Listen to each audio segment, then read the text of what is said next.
Halo, selamat pagi, selamat siang, dan selamat malam teman-teman. Balik lagi dengan gue Mas Nara. Hari ini Mas Nara punya waktu kosong lagi nih teman-teman buat bikin cerita. Karena ternyata kerja di Jakarta tuh lumayan capek ya teman-teman ya. Dari kerjaan yang nggak udah-udah, macet jalanan, cuaca, pokoknya nggak enak banget lah, bikin capek. Tapi mau gimana ya, emang kehidupan Jakarta seperti ini teman-teman. Jadi Mas Nara harus tetap jalan, harus tetap kerja biar dapat duit, biar bisa makan. Maaf ya teman-teman, Mas Nara jadi curhat nih. Oke, hari ini Mas Nara udah bikin cerita lagi teman-teman. Kalau sebelumnya Mas Nara udah bikin cerita, yaitu tentang yang dimana dua orang anak yang telah ditinggal mati oleh orang tuanya dan diwarisi sebuah rumah tua yang ternyata rumah tersebut tidak layak huni teman-teman. Kenapa tidak layak huni? Bukan karena kondisinya doang, tapi karena rumah tersebut memiliki histori yang cukup kelam teman-teman. Historinya itu merupakan cerita masa lalu dari mereka, bagian dari keluarga mereka, dan ternyata rumah tersebut masih mengenang masa lalu tersebut. Kalau kalian mau tahu ceritanya, kalian bisa langsung nonton aja di video yang ini. Nah, kalau sekarang nih, Mas Nara udah bikin cerita lagi teman-teman, yaitu tentang seorang content creator dan dua temannya. Dan dua temannya ini membantu si sang kreator ini untuk investigasi horor teman-teman. Sebuah bangunan tua yang terbengkalai. Sebelumnya jangan lupa teman-teman untuk like, komen, dan subscribe channel YouTube Mas Nara, biar Mas Nara bisa terus bikin cerita teman-teman, mengisi kegabutan Mas Nara. Pokoknya biar Mas Nara terus bisa bikin cerita teman-teman. Oke, sekarang kita lanjut aja ke ceritanya.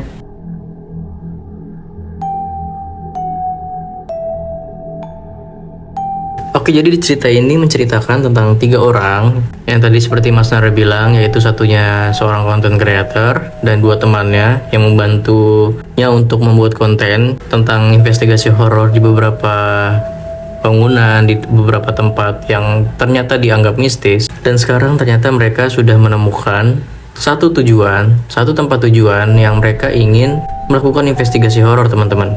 Dan mereka menemukan tempat tersebut di Google Maps teman-teman, yaitu sebuah bangunan tua yang tidak ada nomor jalan. Bahkan dirumorkan menurut warga sekitar, bangunan tersebut memiliki dua kata teman-teman, yaitu panti terbakar. Dan ternyata histori dari panti atau bangunan tersebut memiliki histori yang kelam teman-teman.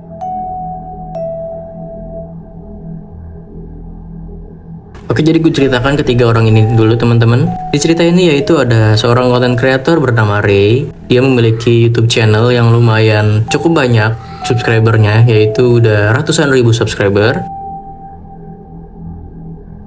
Yang dimana konten dia itu adalah tentang investigasi horor teman-teman. Yang dimana dia mengunjungi suatu tempat yang ternyata dianggap mistis oleh warga setempat, dan dia ingin membuktikan kalau tempat tersebut memang mistis. Karena dia yakin dengan mengangkat hal-hal mistis tersebut bisa menambah jumlah viewer dia, dan dia yakin kalau dia mengangkat hal tersebut itu bisa menaikkan channelnya teman-teman. Oke, tentu saja dia tidak sendiri teman-teman. Dia dibantu oleh dua orang temannya. Yang pertama itu ada Dimas, dia itu sebagai kameramen dan editor. Lalu ada Lila, dia ini cuman pelengkap lah ibaratnya di dalam sebuah tim. Dia itu cuma pelengkap teman-teman, yang dimana dia itu sering diajak untuk investigasi horor. Dan yang ternyata dengan adanya Lila ini, itu bisa memaniskan sebuah visual ya teman-teman ya. Karena ternyata penontonnya itu cukup betah ketika ada Lila di video tersebut atau di konten tersebut. Dan ternyata Ray itu udah eksplorasi di berbagai tempat ya teman-teman ya. Yaitu dimana ada rumah sakit tua, ada bekas terowongan tua, dan tempat-tempat itulah yang mereka kunjungi teman-teman. Dan salah satunya ya bangunan tua ini yang akan kita ceritakan teman-teman. Oke, singkat cerita mereka akhirnya datang ke rumah tersebut, ke bangunan tersebut maksudnya. Ternyata bangunan tersebut dulunya adalah sebuah panti jompo yang naasnya mengalami sebuah tragedi teman-teman, yaitu kebakaran. Ray dan teman-temannya itu hanya membawa sebuah drone, kamera DSLR, dan yang penting yang mereka bawa itu ada satu teman-teman yang membuat akhirnya mereka yakin untuk mengunjungi bangunan ini teman-teman, yaitu rasa penasaran.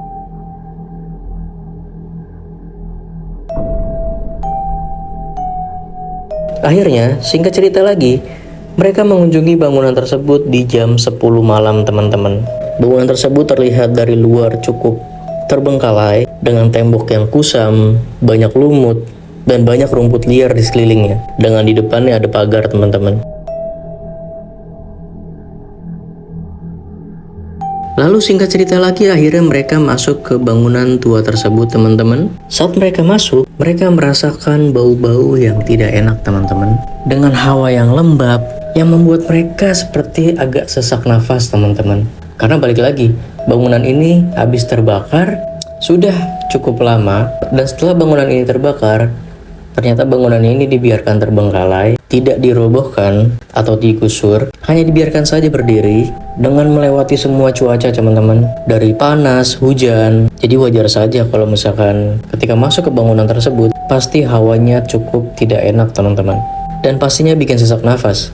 Dan setelah mereka masuk, Ray dan Lila melihat sekeliling mereka teman-teman. Mereka mengamati semua sudut-sudut di bangunan tersebut. Tapi si Dimas, dia mencoba untuk mengecek laptopnya, memastikan bahwa laptopnya aman untuk nanti transfer data video teman-teman dari kamera. Lalu Dimas melihat ada satu file, lalu Dimas mengecek folder yang sudah dia siapkan teman-teman untuk semua footage di bangunan tersebut. Ternyata pas Dimas buka folder tersebut, ada satu video dengan durasi 10 detik, kurang lebih 10 detik teman-teman, yang sudah terekam dan tersimpan di folder video tersebut.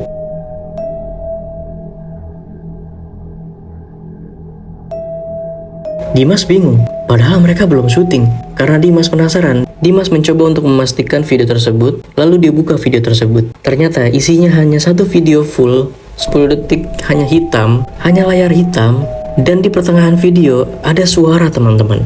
Kamu sudah terlalu dekat. Dan mengejutkannya lagi untuk Dimas, ternyata video tersebut memiliki nama file lantai 3 dilarang direkam dengan format MP4. Dimas bingung lagi dong. Mengapa Dimas bingung? Karena pertama mereka belum syuting, belum ada kamera yang tercolok, belum ada file video yang mereka transfer ke laptop teman-teman. Tapi Dimas bilang, sangat dipastikan dia yakin kalau laptop itu sudah kosong saat mereka berangkat ke bangunan tua tersebut.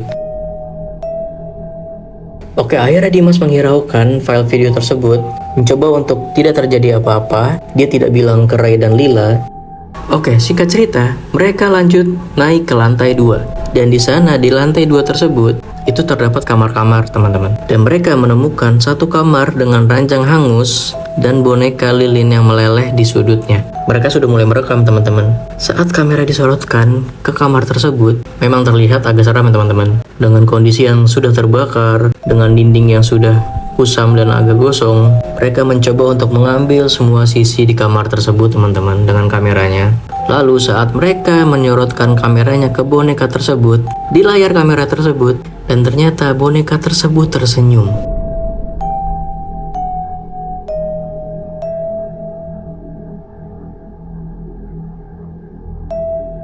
Yang mengejutkannya, boneka tersebut hanya tersenyum di kamera teman-teman. Setelah mereka memastikan untuk melihat secara langsung tanpa kamera, boneka itu tidak tersenyum. Dimas sebagai kameramen kaget. Dia mencoba untuk menghiraukannya lagi dengan mengambil footage lain teman-teman. Lalu Dimas mengarahkan kameranya ke sebuah sudut kamar teman-teman. Mereka berjalan di lorong lantai 2, dan ternyata di ujung lorong tersebut terlihat sesosok perempuan di lorong. Dia berdiri diam, tidak bergerak, karena balik lagi, itu hanya ada di kamera teman-teman. Setelah mereka melihat langsung dengan mata mereka, ternyata tidak ada apa-apa. Dan anehnya, ternyata di lantai ada banyak debu dengan jejak kaki teman-teman, yang mengarah ke perempuan yang berdiri di ujung lorong teman-teman. Oke, singkat cerita lagi, di jam 12:17 malam, mereka naik ke lantai 3. Di sana hanya lorong panjang, dan terdengar suara mesin dengan napas tua yang terdengar samar-samar. Lalu di ujung, satu pintu terbuka perlahan.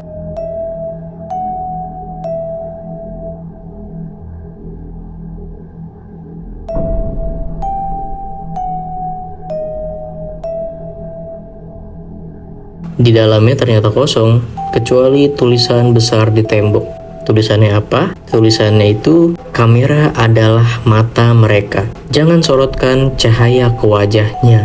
Saat Dimas merekam tulisan tersebut, muncul wajah perempuan di pojok frame dengan rambut panjang menutupi wajahnya. Tapi balik lagi, seperti kejadian sebelumnya, itu hanya ada di kamera teman-teman. Setelah Dimas melihat langsung dengan matanya, tidak ada apa-apa, hanya tulisan saja. Lalu karena Dimas sudah merasa ini sudah tidak aneh, dan di saat itu Dimas merasa semuanya tidak normal teman-teman.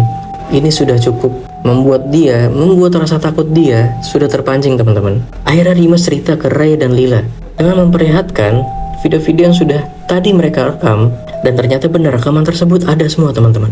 Dan ternyata Lila dan Ray terkejut juga teman-teman. Mereka kaget dong, karena mereka anggap tadi tidak ada apa-apa.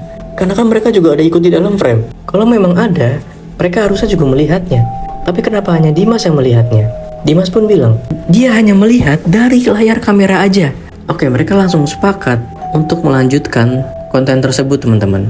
Karena Ray merasa kalau kita menemukan hal yang mistis beneran, itu justru menjadi nilai jual teman-teman.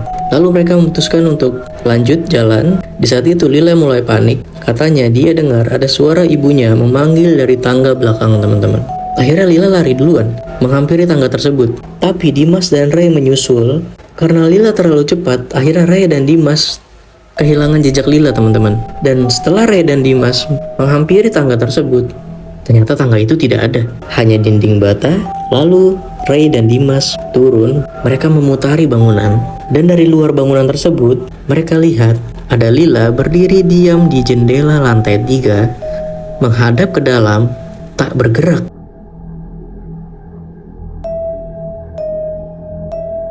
Nah, di sini sangat aneh teman-teman. Karena tadi Ray dan Dimas melihat Lila lari ke arah tangga, dan yang artinya Lila sudah tidak ada di lantai 3 teman-teman. Nah, kalau misalkan kalian ada di posisi mereka, di posisi Ray dan Dimas, apakah kalian akan terus mencari Lila? Dengan kalian sudah melihat Lila di lantai 3, berdiri diam, seperti sosok misterius teman-teman. Atau kalian kabur, ketakutan, dan meninggalkan Lila di bangunan tersebut? Tapi kabur kemana? Dan di saat Ray sedang panik sambil melihat Lila di atas, lalu Dimas tiba-tiba bicara sendiri teman-teman. Tapi bukan suaranya dia, ternyata suara orang lain teman-teman. Dimas bilang, "Kalau kau lihat ini, berarti kau sudah diganti." Lalu Ray panik. Dia dorong Dimas dan lari. Tapi semua pintu tertutup sendiri, sampai Ray berhasil keluar sendiri. Setelah Ray di luar, Ray bingung. Dia harus apa? Lalu tiba-tiba kepalanya pusing, dan tiba-tiba semua menjadi gelap teman-teman. Yang artinya Ray pingsan. Dan beberapa jam kemudian, Ray ditemukan warga pingsan di rumput di pinggir jalan. Dengan mata yang terbuka, Ray terkejut. Kenapa dia tiba-tiba dikelilingi oleh warga? Lalu salah satu warga bilang, "Kamu sudah dimanipulasi oleh bangunan tersebut." Dan salah satu warga itu bilang, bangunan itu udah lama nggak ada sejak 2018. Bangunan tersebut sudah rata dengan tanah, cuma lahan kosong dengan puing-puing bangunan yang sudah runtuh. Karena Ray tidak percaya oleh warga tersebut, Ray menunjukkan hasil rekaman dia bersama temannya. Yang ternyata kamera tersebut dibawa oleh Ray. Kamera yang tadi Dimas pegang, Ray ternyata membawanya teman-teman. Yang setelah dia mendorong Dimas, dan dia mencoba untuk menunjukkan ke warga tersebut hasil rekaman mereka teman-teman. Dan ternyata hanya ada satu rekaman yang baru muncul. Dan ternyata dari sekian banyak rekaman, ada satu rekaman dengan nama file Lila masih dilihat 033 dengan format MP4. Yang dimana video tersebut isinya Ray, Dimas, dan Lila berdiri di kamar itu, semua melihat ke kamera. Lalu ada seorang dengan sosok yang mirip Ray masuk dari belakang, dan dia yang menatap langsung ke arah penonton. Ray sendiri bingung, siapa yang merekam mereka? Sedangkan kamera sedang mereka pegang sendiri. Apakah itu sosok yang mereka lihat di kameranya Dimas teman-teman? Akhirnya Ray pulang ke rumah tanpa Lila dan Dimas. Karena Lila dan Dimas masih hilang di bangunan tersebut yang sudah tidak ada.